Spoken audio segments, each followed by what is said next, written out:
Ay, ito sila.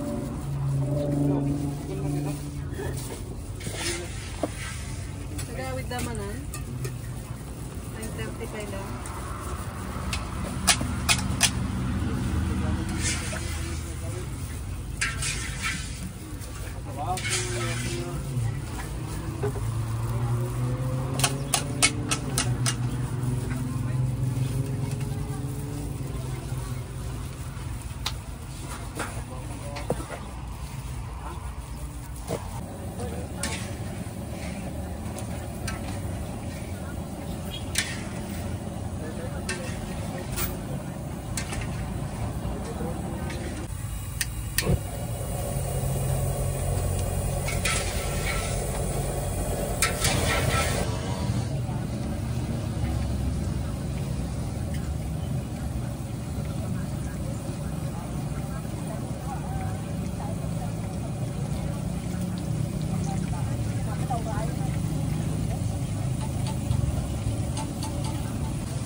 Hello mga kalakay, nandito tayo sa ating bagong pwesto.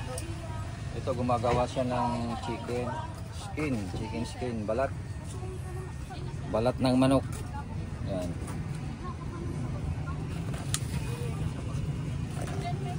Yan natin dito.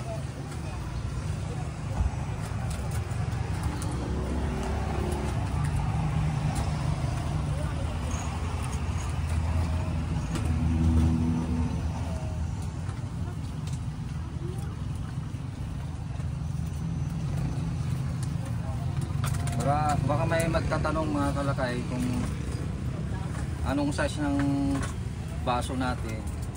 Ito ay 5 ounce. 5 ounce. At tansyahan na lang yung paglagay natin. Hindi namin kasi kinikilo eh. Tinatansya na lang namin. Basta mapuno. Yan. Dapat punong-puno.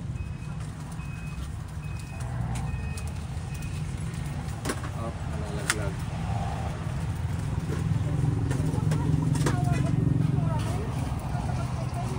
Sabi kung magkano yung benta namin dito, 25 pesos. Ayan. Hindi na tayo malulugi dito sa 25 pesos kasi talagang crispy po ito, crispy, crunchy. At mayroon tayong sukang Ilocano dito, timplado na po ito. Mayroon ng asin, may timpla na po yan. Kaya yung bibili, kahit lalagyan niya ng suka o di kaya ay hingi siya ng suka, ay binibigyan natin. Yan. So itong chicken skin na to ay karagdagan po sa ating income. Kasi kung fried chicken lang ang ating binibenta, marami din naghahanap ng chicken skin.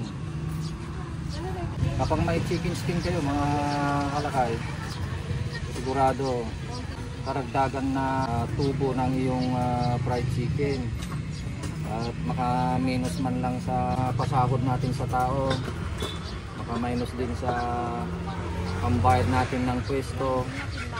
Yan.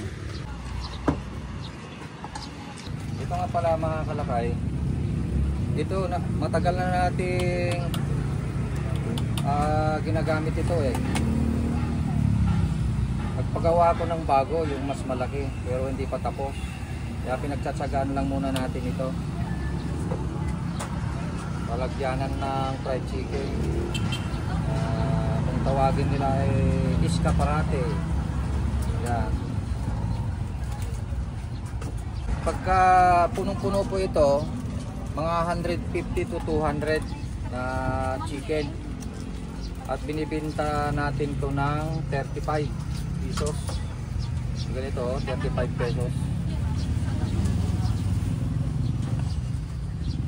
Yan.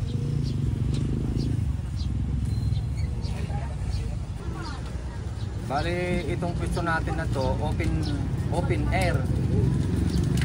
At nakitabi tayo dito sa mga kasama natin na vendor dito. Bawal kasi na hindi sama-sama. Kailangan iisang lugar yung bilihan ng mga pagkain dito. Kaya ito, tabi-tabi kami. Dito mayroon pang mga nagbibinta ng barbecue dito. Pakita mo ko.